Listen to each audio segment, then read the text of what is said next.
a few words. There you go. So we've been at this for, I'm going to say when we really got into the meat and potatoes, about 8 months. And we've come a long way. Hopefully it's going to resolve some of the issues around regulations with cannabis. The most important part, though, is it puts jurisdiction in our lap, and it also, well, that's a big part of it, but another big part of it is the law. It allows us to have the necessary controls of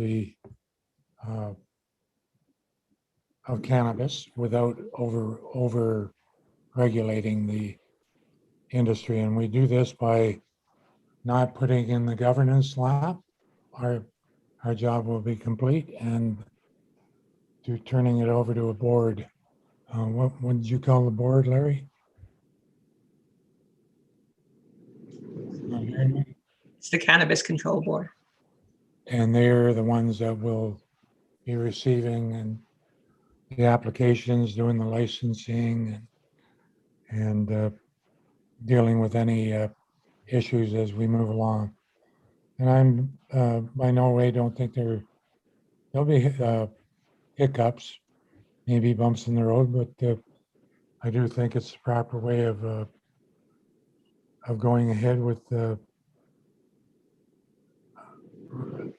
cannabis, allowing cannabis.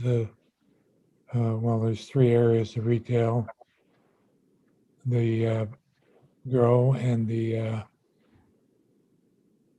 production. Correct? Distribution, retail, and production, yes. So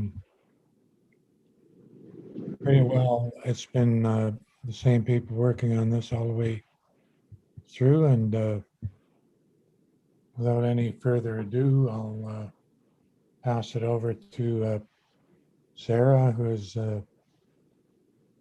had a team, a duo with Larry Salt to work with us and assist us. They have a long history in dealing with getting cannabis regulations and cannabis industry up and running. So having said that, We'll pass it on to Sarah Manville, and she's going to be our presenter tonight. And with that, go ahead, take it away, Sarah. Great, thank you. Bonjour, Anine, everyone. It's an honor to be here and to be part of this exercise of lawmaking around cannabis. And I'm going to share this presentation. I think it might be made available. There are 27 slides. I'm going to flip to the most important ones just to make sure that we have enough time for questions and answers. I'm a lawyer. I'm a partner at a law firm called Orpheus Clear. You do know of us, I'm sure, and been working in the cannabis area the past 4 years now, and helping First Nations set up. Sorry, Larry Salt, do you mind muting your computer? Yeah, there's noise coming from someone. So the overview of this presentation is I'm going to quickly go over the meat and potatoes of the law, but we've already had that presentation in the past. I'm going to talk specifically about the commission authority, the boundaries of the licensing regime, explain the licensing system, and also the general direction that we've had is that this is supposed to facilitate economic development, provide for community benefits, including an avenue for entrepreneurs to get involved in cannabis under a license, and also to spur on efforts, hopefully, to help in self-determination overall. And I'm going to end the presentation with some of the implementation next steps. So the law itself is about 15 pages long. It starts off with a preamble asserting the jurisdiction and the right to control cannabis is the government of the First Nation. The purpose of the cannabis law. The purpose includes 4 overall objectives, and that's to provide an economic benefit and an opportunity to economic benefits to community members, and to regulate in the best interests of the community. The important key why there needs to be control, first and foremost, is to have no unlicensed activity, to make sure all the activity of a commercial nature is licensed. So that's the cannabis control part of it. The other part that's really important, because there are business services issues with having a bank account for these types of stores and with having insurance and other matters, we're trying to create legitimacy through the process. But for the beginning of the process and the beginning of operations, we'll need to have some cash controls, and that's what some of the regulation is actually about, is controlling the cash so that you're not feeding into organized crime. And of course, the most important is to protect children and youth, and to make sure that there is no cannabis activity that's facilitating children or youth accessing cannabis. The application and harmonization parts of the law are opening an opportunity for Crown government to recognize your law, and that is happening in a smaller way in BC, but through different tables. I've been attending different tables with First Nations, talking about how Ontario, Canada can recognize First Nations laws and regulations. That recognition will help to have banking services and insurance services, all the business services that these cannabis stores and cannabis production facilities need. The commission, the rules around the commission are set out in sections 13 to 17. The eligibility for commission members is set out in section 18 to 26. The commission meetings, the most important part of this licensing regime is that it's fair to the entrepreneurs and to the members. And so there's a bunch of rules about procedural fairness. The types of licenses are set out in section 37 and 38 of the law.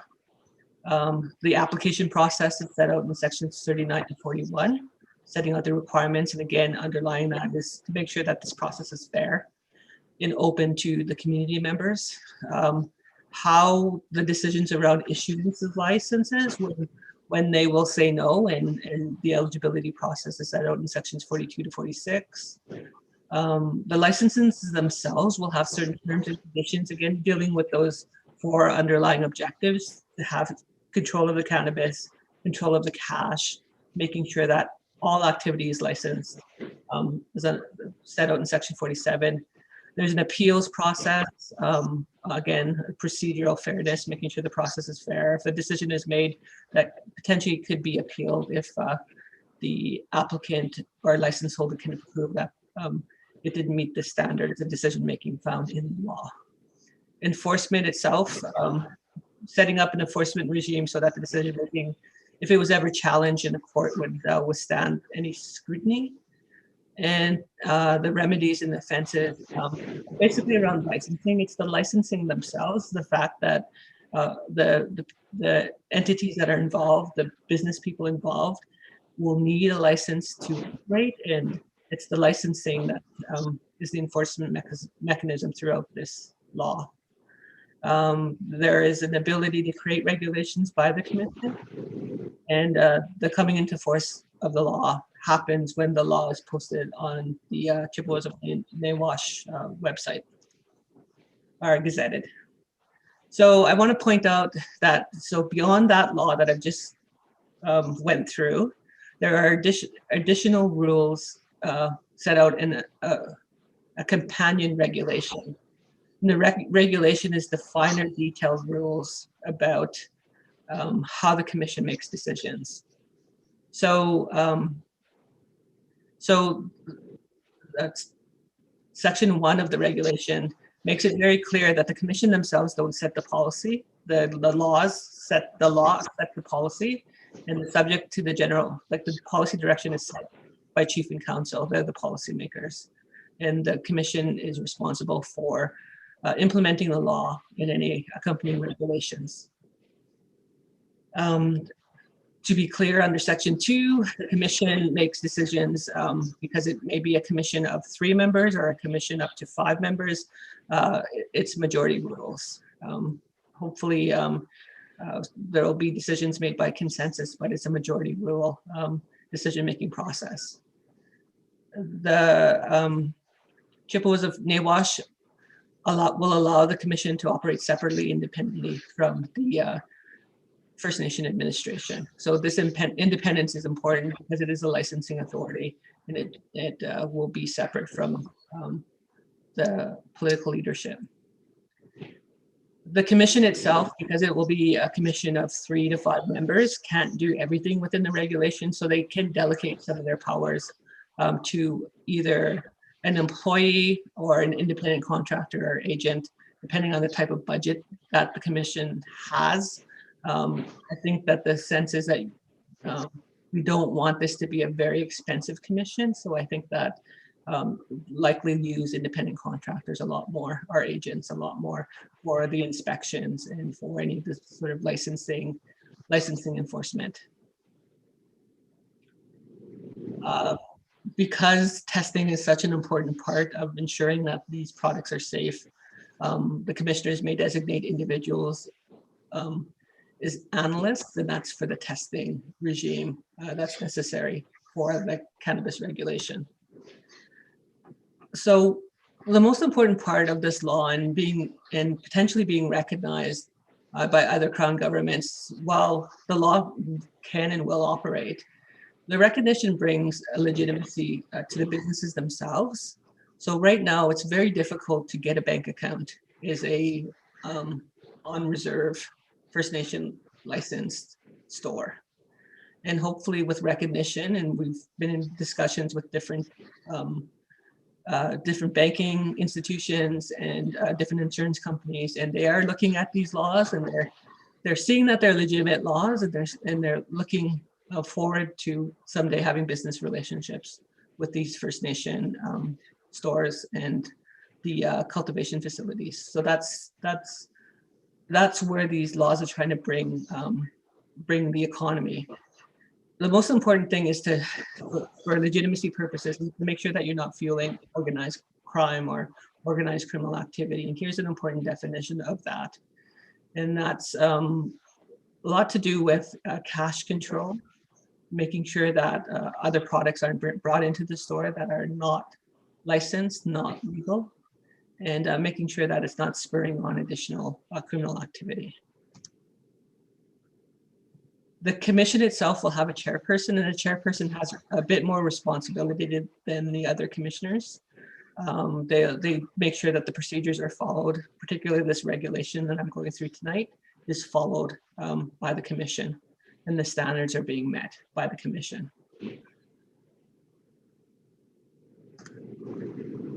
So one of the key licenses is the license to distribute products, to stock the shelves of the different stores. And so a distributor will have to be licensed to conduct the activities of stocking or being a wholesaler to the retail stores. That's not saying that somebody that owns, or a business that owns the retail site can't get a license to be a distributor as well.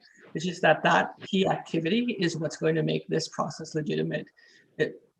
Someday in the future, not day one of this law operating, because we know that there's a lack of supply of licensed products.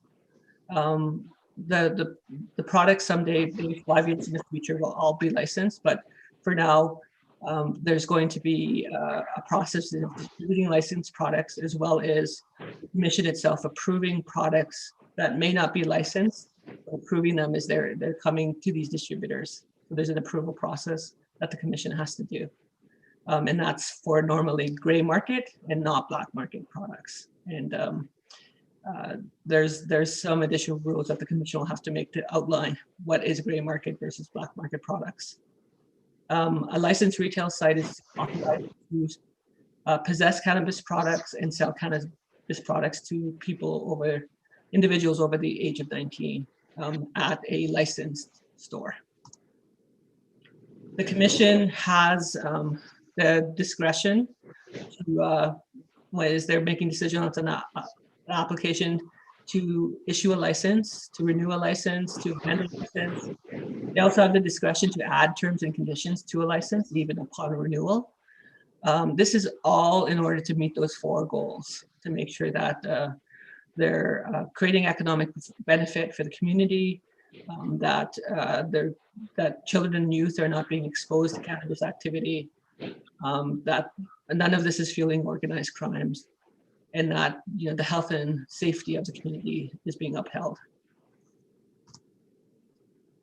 The applications themselves under this regulation, the applications have to be submitted to the commission on an application form that will be prescribed by the commission. It's going to be an application process.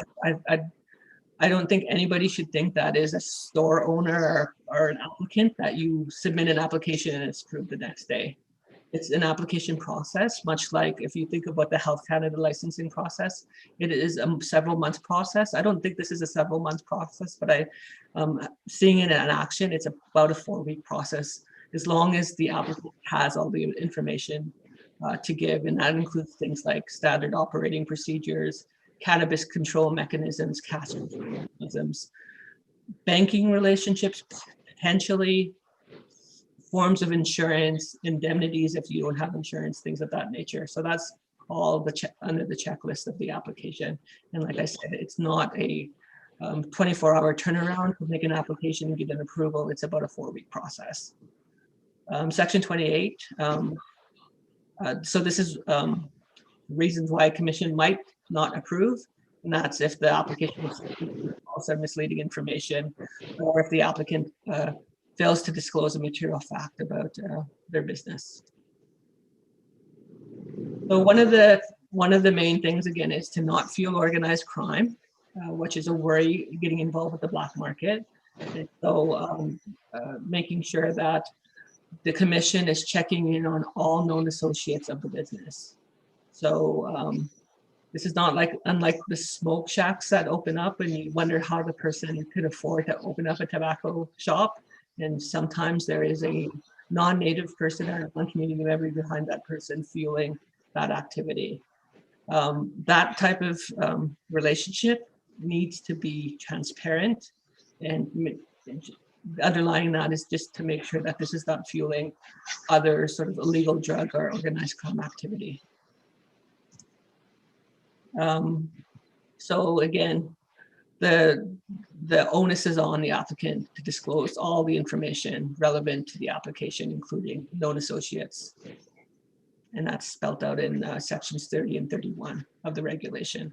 Again, trying to control the cannabis and trying to control the cash that's coming out from this activity.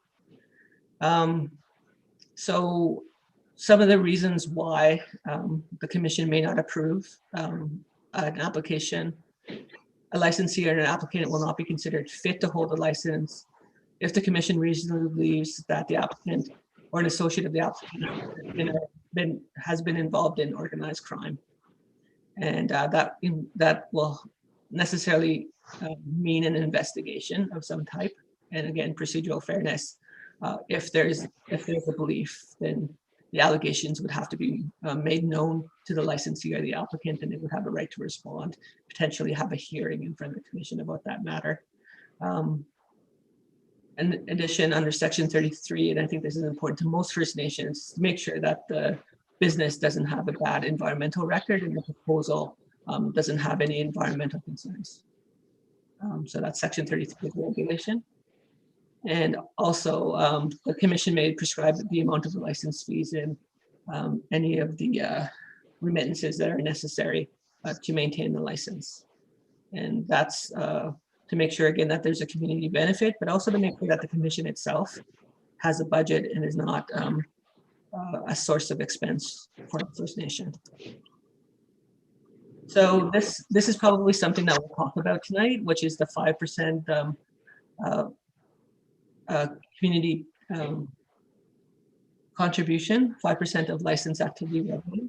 So the license activity could be a retail store, it could be a distribution company, it could be production, it could be a processor, or it could be a cultivator. And that license activity 5% of the revenues generated would be shared with the community. And there is a reporting period that's required.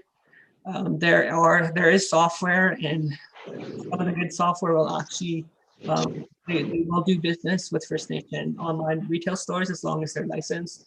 And that software actually tracks the revenue, and it actually can be, and I've checked this with another First Nation, you can actually make sure that through the software that the revenues are accurate, and the store owners and the distribution company and the production facilities are being transparent and accountable for properly reporting the revenues for purposes of this 5% community contribution.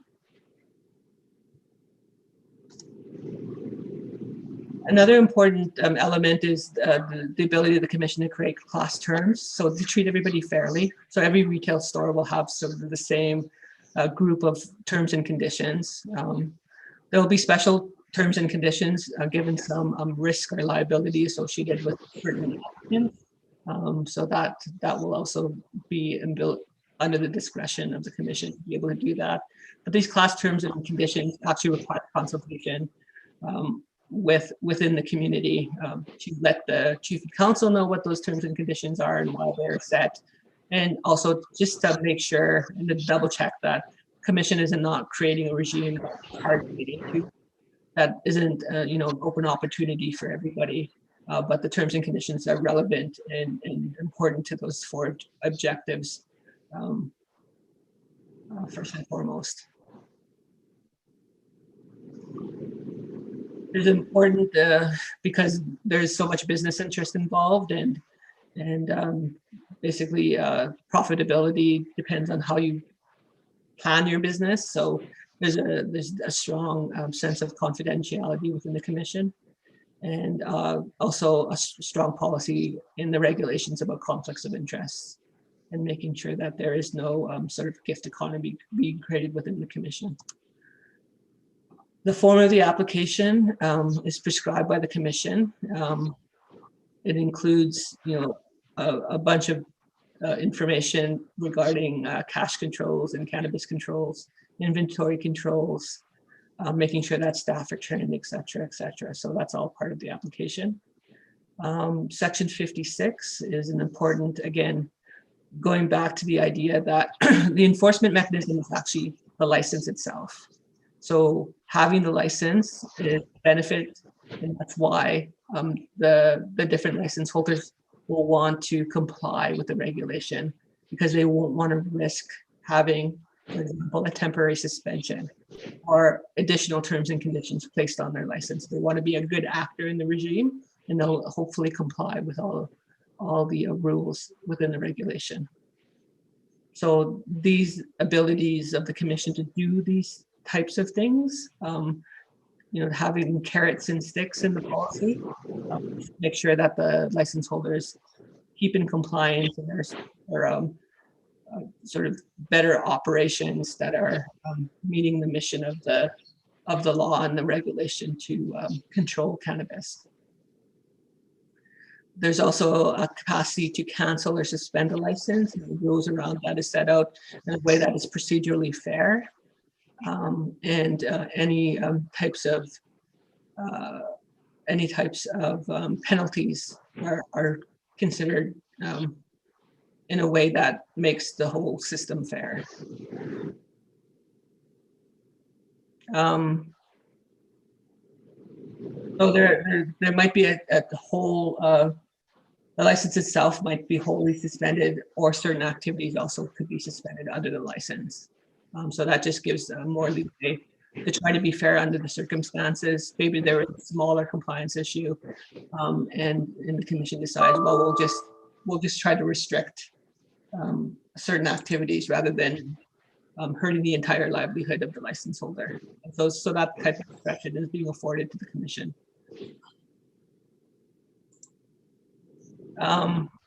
So whether or not they're going to use this tool to find or suspend a license, you have to take into account these things. The compliance history, is this a first-time offense or is this a repeat offender? Any matters that are in the regulation, other associated breaches, for example, and other matters that the commission considers relevant. The commission should be trained on trying to create precedent, trying to make sure that they're always treating similar situations similarly. And so those other matters will be kept in the record so that it's set as a precedent for future decisions. So again, back to procedural fairness, the commission won't just do things, they will give notice, especially if that's going to harm someone's livelihood. So a notice, this sets out the notice if they're considering any action against the license, and allowing the licensee to accept or to have a written request for repeal of those decisions prior to the decision actually being carried out. Reporting is a requirement of a license holder, and this sets out some of the reporting requirements. Again, the commission itself probably wouldn't be actually reviewing the records themselves. They would likely hire an agent to keep on top of these records and making sure that the license holders are being transparent, and especially according to the checking on the controls and the terms and conditions of the license holder, making sure that they're in compliance with all of their record keeping conditions as being a license holder of different types, be it a retail store or a distribution company. So back to the objective of making sure that cannabis doesn't influence children and youth. There are certain protections around advertising and marketing that make sure that it'll be highlighted in the terms and conditions of the licenses to make sure that they're not introducing cannabis culture to the children and youth of Nawash. And also to make sure that these are all rules to make sure that they're trying not to create cannabis appealing to children and youth. So that's section 95. Again, cannabis control, there has to be record keeping about destruction of cannabis. So every bit of cannabis needs to be accounted for, including its destruction. And as the commission continues on, they can make additional rules as they need to. They have the ability under the law to make specific other regulations, but this is the main regulation. The regulation that Chief and Counsel sort of has placed on them. So it's important that they follow these rules. Inspections, the rules for the inspection come under section 109.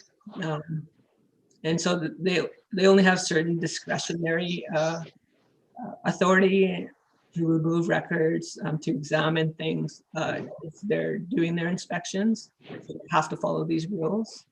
And while we don't believe that store owners have charter rights at issue as a regulated license holder, we are trying to be fair and trying to make sure that the commission doesn't have too many powers that could potentially breach an individual's right to privacy, for example. Search is under section 111. And we put some protections in here to protect, again, privacy interests under the charter. But for the most part, there's a pretty, in a regulatory environment, essentially there's a pretty broad power to do searches. And we'll recommend to the commission to actually make that part of the terms and conditions that the license holders will consent to reasonable searches and reasonable unscheduled searches as well.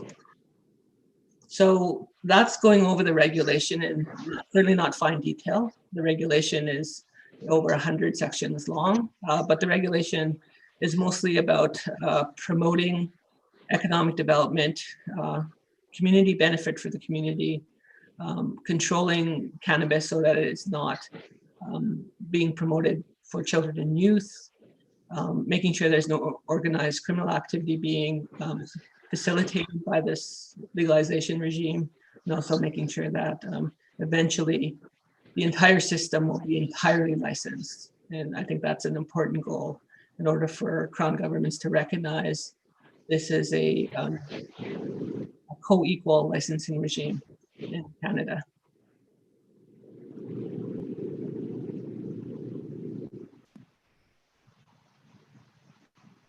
So that's. Thank you, Sarah. So now we're gonna go to the question and answer period. And so if you have any questions, we'd ask you to actually enter them in the question and answer tab at the bottom of your screen. It might be actually on the top, but on my iPad, it's actually at the bottom of the screen. And we'll go through and we'll answer them.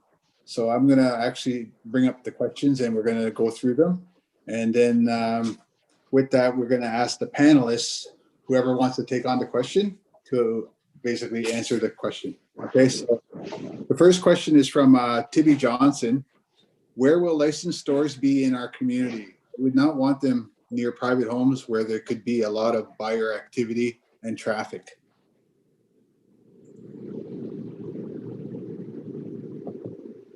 Anybody want to take that?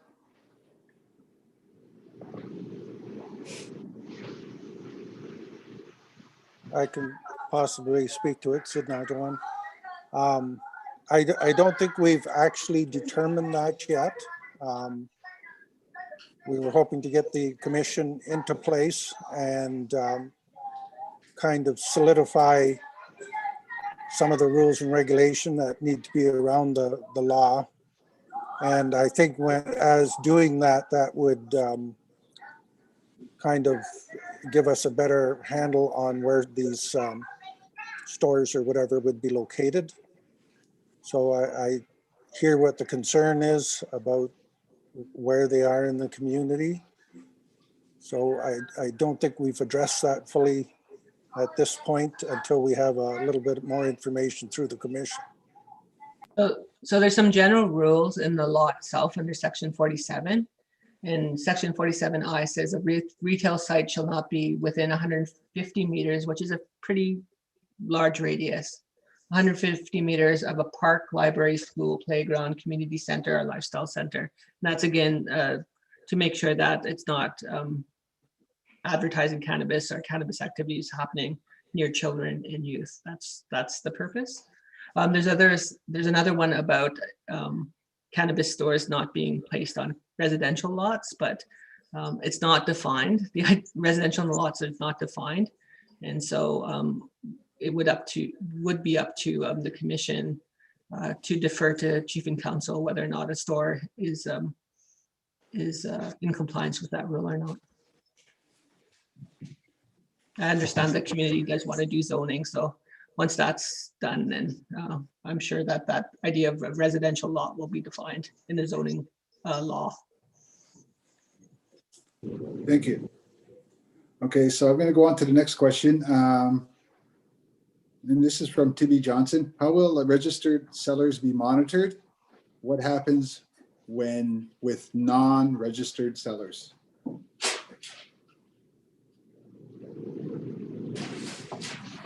So I can speak first. So I think registered means licensed. I believe so. Okay, so this is the idea of most of the First Nation laws that I'm working with. Is the fact is like the federal criminal code, the criminal elements of the Federal Cannabis Act do apply in NAWASH, and the criminal elements are that none of the cannabis activities can be unlicensed. So no unlicensed cannabis activity. So NAWASH is deciding to license cannabis activity. So if you are not either a licensed operator, if you're not a licensed operator, then you can be subject to criminal sections of the Federal Cannabis Act enforcement, basically. So it's not this law, it's not the NAWASH cannabis law that enforces against unlicensed activity. It's the Federal Cannabis Act. And if you know about criminal law, federal offenses are fairly serious. So that should deter, hopefully, folks trying to do these types of activities in a way that's not licensed. Okay, thank you. And we're going to go on to the next question. And this is also from Tibby Johnson. How will underage buyers be investigated as to where they bought cannabis?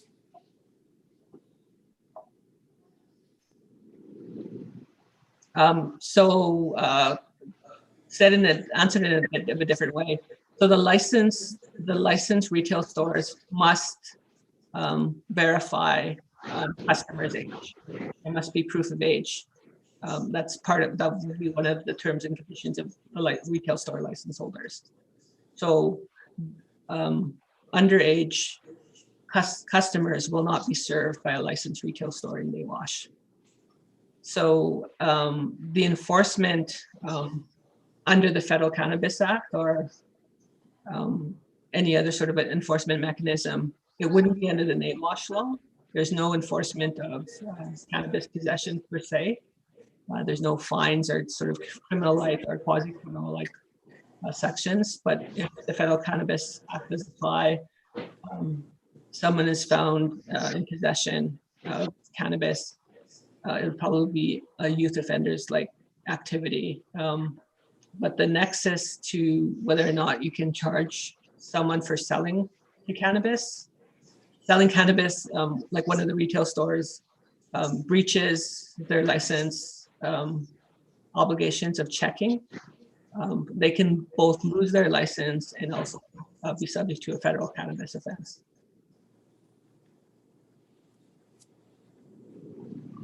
Okay, thank you. So we will go to the next question. I'm not going to bother reading the names out. I'm just going to read the questions. So the next question is, I may have missed this in the beginning of the presentation, but who is the commission? Right. So there's two things that's important in the law. One is that in the future, the commission members, there will be an election for the commission members, and that brings independence to the commission so that they can independently make decisions under the law. But at the outset of the law, as it's being implemented, the first commissioners will be appointed by Chief and Council. And that has not happened yet. The law is, my understanding, is not in force yet. We're waiting to get the regulations and waiting to make sure that the community understood and greenlit this process. And so that hasn't happened yet. And, one of the first exercises will be to appoint the commission members. Thank you. Also, to be clear, the commission members have to be community members. Nawash members. Okay. And the next question is, who determines what products get authorized and how do they determine that? So there's two processes. One is the commission will approve suppliers and give them a license. So that's a licensed production company, a cultivation facility. Of course, this is not, I don't think there'll be enough activity at the outset to stock all the shelves of one or two retail stores that open and are licensed. So there has to be a process of licensing the products brought in by a distribution company. So the distribution company would be in business to stock the shelves of retail stores. And that distribution company would have to test the products. So any unlicensed product coming in by them, they would test it and be licensed to distribute those products. And so the commission will be looking at the products themselves, what types of products can be licensed as well. And those will come out as part of their own commission regulations, and also who are approved suppliers for the distributors to access more products. These are going to be largely gray market, First Nation. They actually might be licensed by another First Nation. So that's that's part of the commission process. And I think as far as the law going forward with relationships with other First Nations, it's probably, as I suggested before, the chief and council should consider having like government to government agreements and arrangements with other First Nations to make sure that they're doing what they can to have a legitimate licensing system, and that they are also taking the effort that NAWASH is taking to make sure that they're not the cannabis isn't being produced by organized criminal elements, the cannabis is safe, et cetera, et cetera. Thank you. And the next question is, Section 32 talks about organized crime. Can this be expanded to include those with a criminal record and must be in good standing with the band?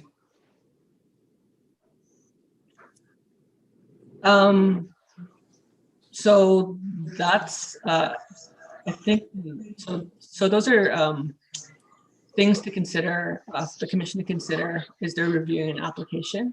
So I have not been instructed to consider, so the good standing with the First Nation would mean that they don't have any like outstanding like arrears and things like that. Is that what the person's trying to get at?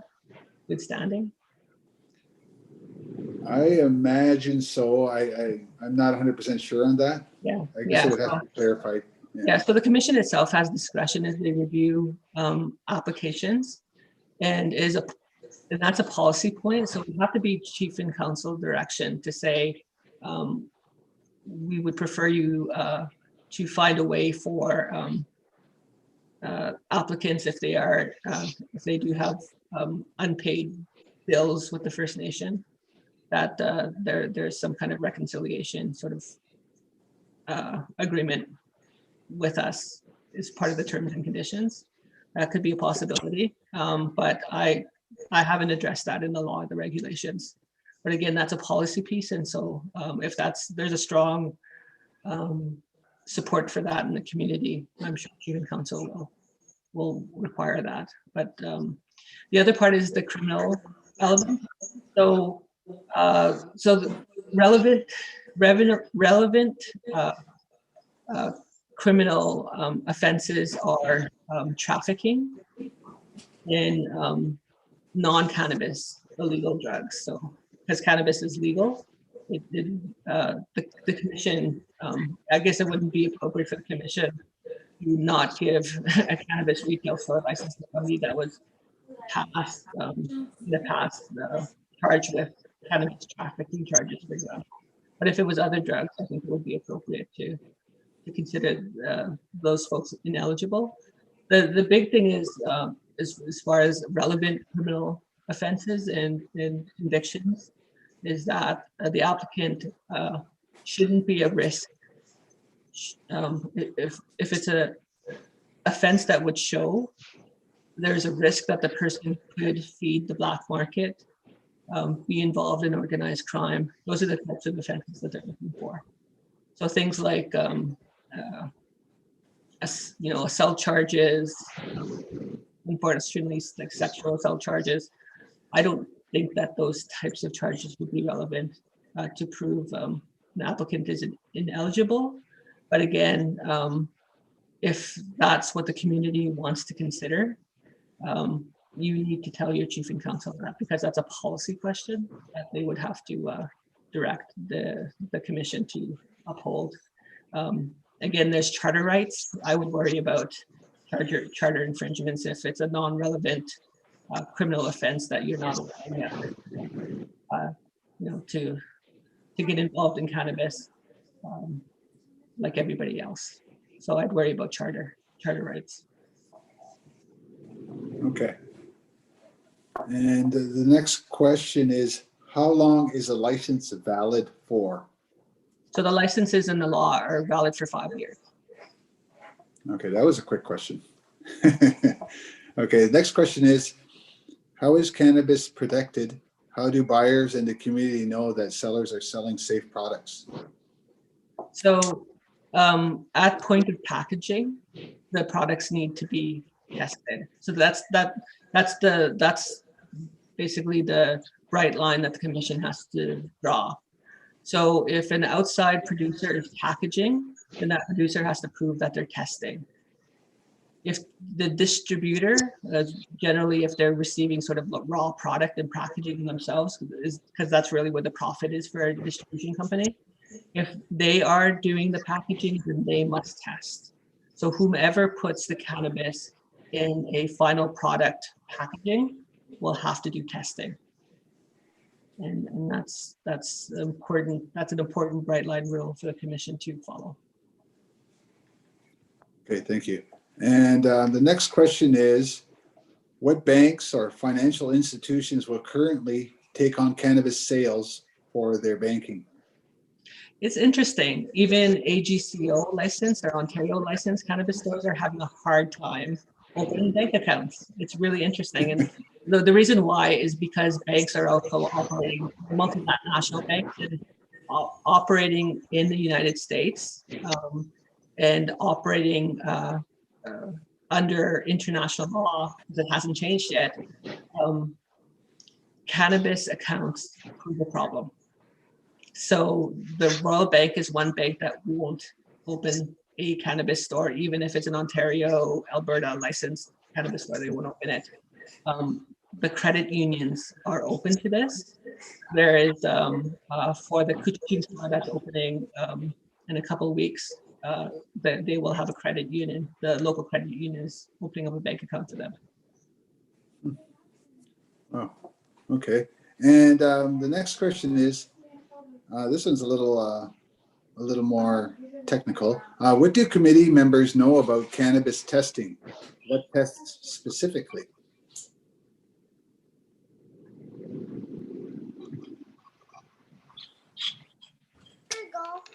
So to me, that question is a commission to answer.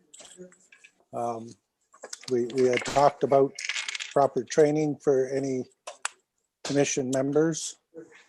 So I don't believe it's the committee here that know anything about testing or whatever. We just know that the products do need testing. And I think that the commission would be responsible to make sure that they're fully trained in all of these testing techniques. Sarah talked about the point of packaging, all of those.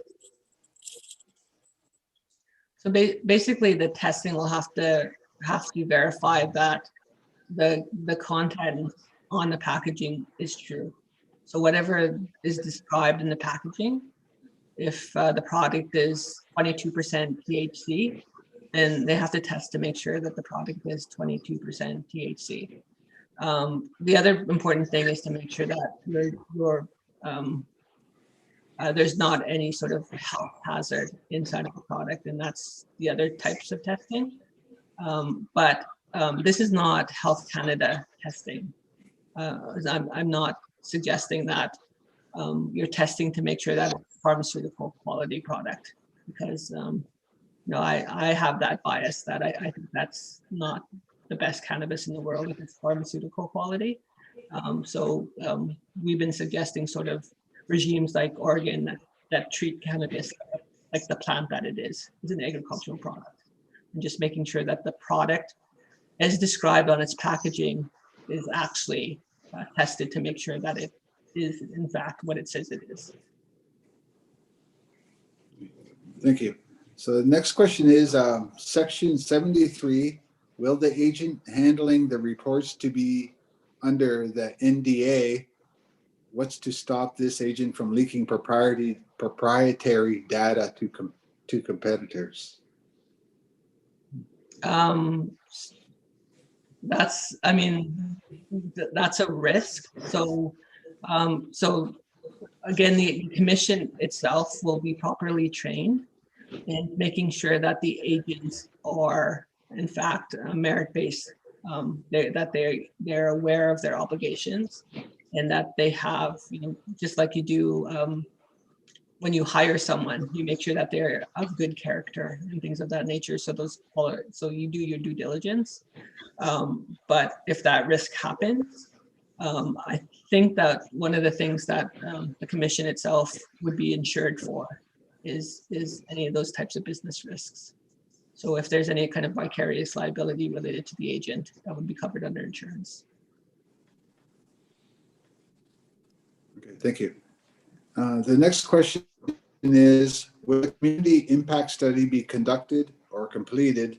Yes or no? If so, semi-annually, annually of marijuana use, RE positive or negative? Would like to understand how this would be monitored. Yeah, that's part of the commission's role is to report back to chief and council and the community on an annual basis with that type of information. So they're going to have to be monitoring. The software that I've seen in some of the stores will actually help give information to the commission about who's buying from the stores, from the sales information. So that would be important data. And if the commission has revenues to pay for more in-depth studies, I think that would be helpful for the community. And I think, again, as community members, you should tell your chief and council, what type of information you think will be helpful in order to make sure that that this regime is providing a real benefit and not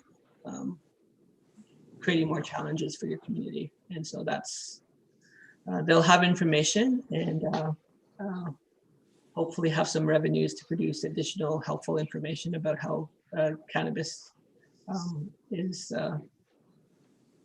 how cannabis is working to help the community as opposed to creating some kind of negative impact. Okay, thank you. The next question, it kind of relates to what the discussion we're having a little bit earlier. It says, will applicants be required to be security cleared?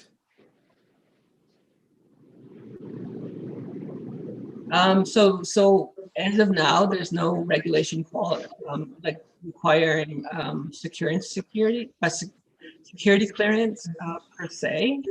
But what like the standard operating procedures are going to require certain people to be responsible, and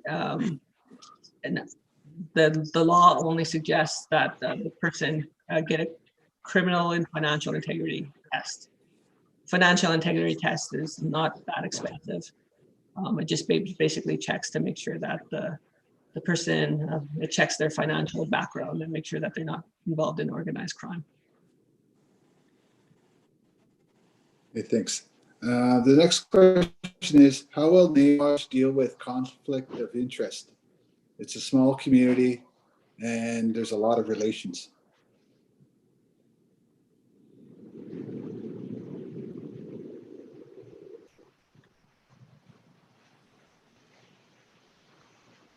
So to be clear, there's a high standard of conflict of interest policy inside both the law and the regulation for the commission, but seems like a political question, so I'll leave it for your chief and council to answer.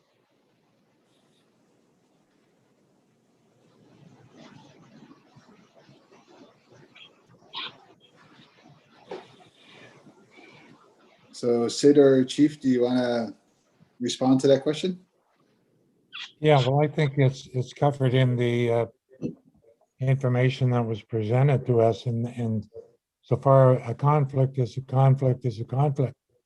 And if you're on the board or the commission, and it's a direct relative of yours, you find an alternative person to make a decision on that particular application, and you stand down. I mean, much like it's done at any governance table. If you're in conflict, you have to stand down. The question is, how do you make sure that you have enough board members to make a informed decision? Thank you. Just another thing too is the one thing that's been developing with boards, and I've been legal counsel for several boards. is that there's an ethical screening tool that's now becoming the norm. So the ethical screening tool is basically an annual disclosure every year by each of the individuals involved in the commission about what their financial interests and, you know, other board responsibilities, their employment, the employment of their spouse or other people that are gainfully employed in their household. And it just basically, it proactively ethically screens situations for so that the commission can be proactive on it. And then again, like any meeting, part of the procedure is to declare conflicts at the beginning of the agenda, and that needs to be done by the commission every single time. Thanks. And the next question is, what prevents distributors and sellers from selling illegal drugs? Their license. Their license is that they can only sell licensed products, and licensed products have to be approved by the commission. So the licensed distribution company would be really helpful in that regard by bringing in good quality licensed products to stock the shelves of the retail stores. That in the retail stores themselves, suggesting to licensed distribution companies what is out there as far as good quality, and making sure that they become approved products, approved suppliers under a licensing regime. It'll make this more and more legitimate. And again, like I said, it's not going to happen on day one. There's still going to be gray market or a penchant to have gray market products on shelves. The terms and conditions will be that maybe 5 years from now, the door is shut to those types of products. Everything has to be licensed. Maybe it's 4 years, maybe it's but that's really needs to be the goal of this law. Someday you shut the door on those products. And but also the commission, again, the bright line rule is testing and making sure that every product that is packaged is 100% what the package says it is. All right, thank you for that one. So we've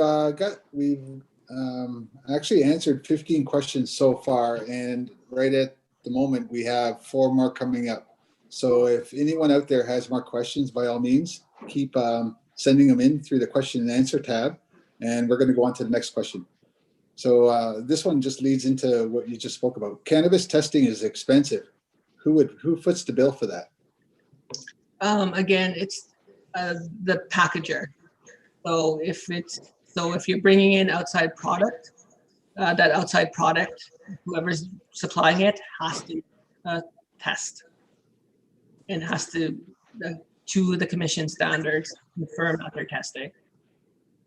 If the licensed distributor is packaging, bringing in raw product to be packaged by the distribution company, which again, there's lots of profit there. Like if anybody has a business idea, think about a distribution company.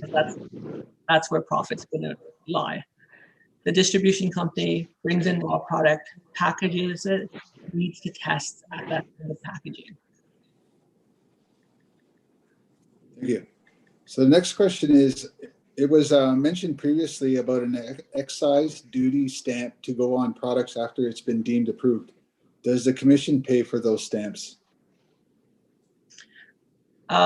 It will have to be borne by the licensing cost. So if the commission is, so it's not spoken to, it'll be spoken to by the commission when they create their final rules, their final regulation, how that actually is going to work. But they will have control of the stamp, much like Canada Revenue Agency has control of the stamps, and the Ontario Tax Act has control of the stamps or the packaging. That will come through the licensing system. The cost of production will probably have to pay for the stamp, while the commission might actually be the one, sending the check over for, paying those stamps for the stamps.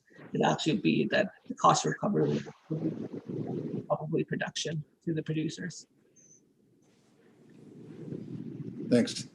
So the next question is, will there be an understood limitation of outlets? For example, stores or grow ops, 1, 2, up to 10, or if you meet criteria, can you open a business?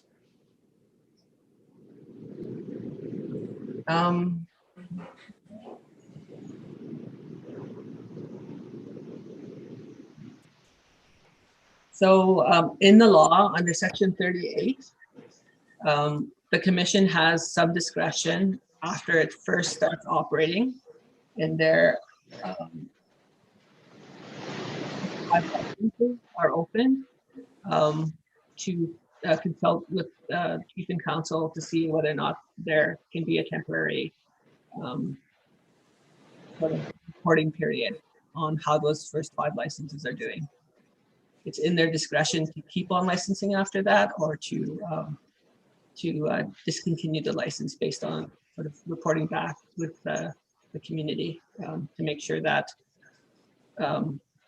everything's under control, things are going smoothly. And I think one of the other concerns, and I think that especially with the entrepreneurs who will also be the 5 license holders, is there market room? And so I think that that's one of the things that is part of the application process, is that you need to sort of show that you have a market within the license activity to sell your products. And so that's going to be a harder, more and more difficult onus as more and more licenses are given out, that the commission sort of has to stay the course, because the problem of an overzealous market is that people start cutting corners and people start thinking about feeding other markets that aren't feeding them gray or black market. And that certainly happened in the licensed cannabis regime, where you see producers taking cannabis out the back door and selling in gray and black markets. You don't want that to happen in this regime. You want to make sure that it's an orderly market opening, and that you're not inducing any of the license holders to try to make money in other ways that's not within their license, and not fulfilling the terms and conditions of their license. So it's a pretty sort of narrow window for the commission to report back under section 38. I think it's prudent to do so after that license is given. Thank you. The next question is there an age requirement to be elected to the commission? Originally it was 21 years old, but I think I pushed it. I think in the last version of the law, we made it 19. Thanks. And we're down to our last 2 questions. So the next one is, so would members be subject to charges once they leave the community if the product is not federally regulated?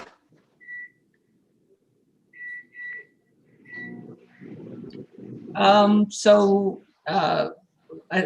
think I would, there's 2 things. And one is that in discussions with the Ontario government, who is the taskmaster for the Ontario Police, have said that they have no appetite to enforce the Federal Cannabis Act for First Nation, against First Nation cannabis activity. They have no appetite to do that. This present government, the Ford government, as you may know, is not a liberal government. They don't like the cannabis regime, and they don't want to enforce Trudeau's Cannabis Act. So given that, I think that there's a very, very, very, very low risk of enforcement activity. But the fact is that this is licensed products, and so you should support the fact that your government has the right to license products, and certainly your First Nation is taking that risk to bring in economic activity. And one of the things that we will probably start doing is starting to meet with the Crown governments to understand how NAWASH's law works, that it's a legitimate regulatory process. And hopefully someday in the next year or so, there'll be actual ordering council that recognizes NAWASH's licensing system. Thanks. So that was 20 questions, and this is the final question. So if anyone has any other questions, we'd like you to send them in as soon as you can through the question and answer tab at the bottom of the screen. But I have an iPad, so it's on the top of the screen. So I'm going to just go with the next question. What is the timeline for forming the commission and the start of the applications?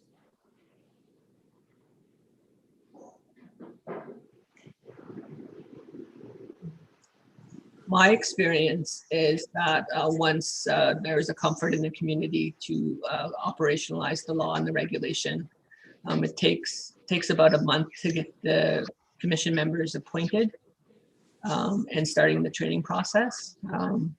I've done the training. You can appoint. Basically, you just need someone that has a sophisticated understanding of what's written down here as far as the rules to go through the training with the commission members to explain their procedures. Of course, we've done this before, so we have templates, we have template licenses, we have template applications.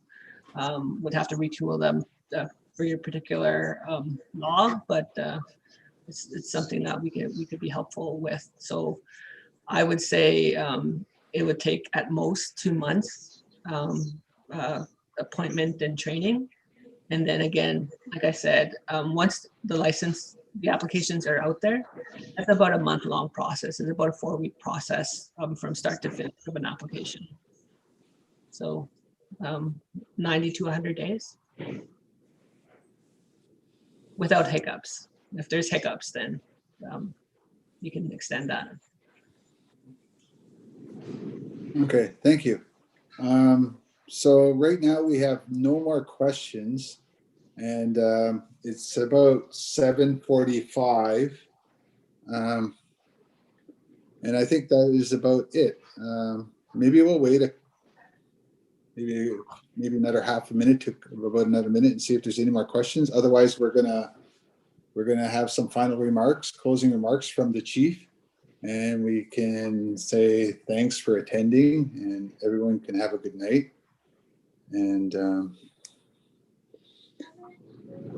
so there was a question about where is this law going to be posted, to be accessed.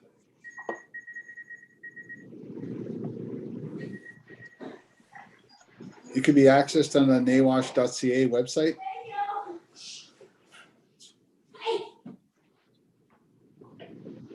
Is that right, Sid? Or you just have to do a search for it? Yes. Yeah, so it hasn't been posted as of yet, I believe. Or has it? Has it been posted, or has it?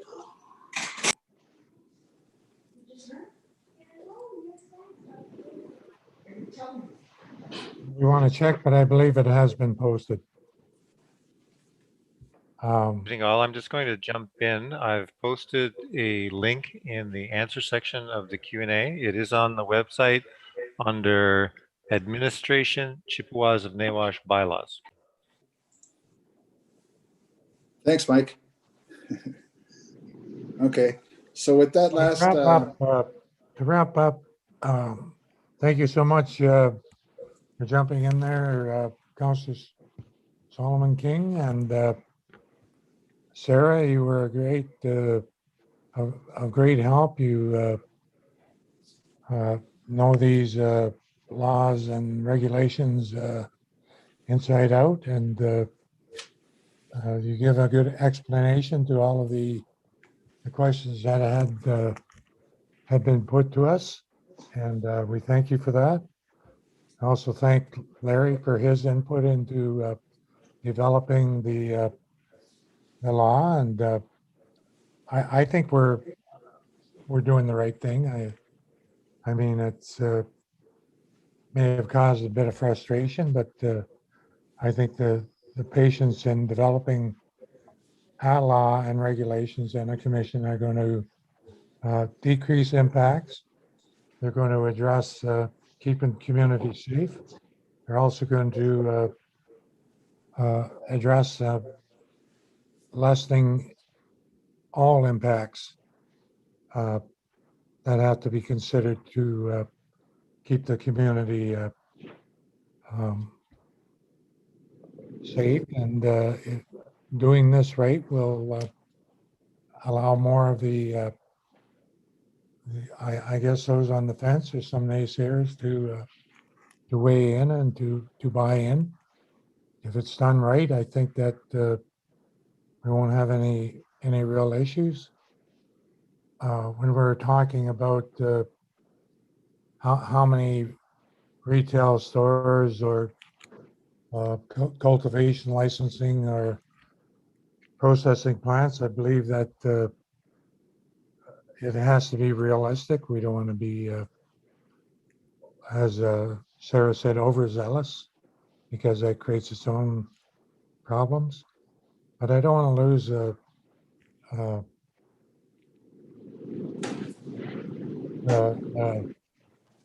thought or the fact that we have a main thoroughfare running through our territory, and we have the ability to access lands along that thoroughfare. And I think that should be given a lot of consideration in the near future, because what that does is it allows for entrepreneurs to be in a place where their dividends are a lot more than coming out the beaten track 18 miles to a small First Nation community. I'm not saying that we aren't having retail in the community, but in the end, it's a business. It's about making profit. And I do believe we have access to a very viable thoroughfare where the demand will be. So I've always thought that where there's a demand, put the supply. So, but I was very impressed, Sarah, with your presentation and your answers, and I was also impressed with the questions, because a lot of these things, as we go along, we may not have given it the amount of time that it deserves. So thank the community members for the great questions, and I just want to end it by saying, we're all in this together. As a governance, as a chief and councilors, we want to do this right, and as good as we can, right from the get-go. So it's not about trying to make anyone's life miserable. It's trying to address situations before they really result in impacts that are unnecessary. So again, thanks for the counselors that are here tonight. Councillor Nadjuan, our communications person, Councillor Solomon King for taking the bull by the horns. And we have Larry that wants to say a few words. He's still multitasking. He's got his computer in one hand and phone in the other. Take it away, Larry. Oh. Okay, I apologize. But guys, we a lot of possibilities, all of our communities in Ontario, challenges that we have before us. So, some very, very optimistic economic benefit. Been on I apologize again for not being but very much control very much control both our revenues for our community and sovereignty,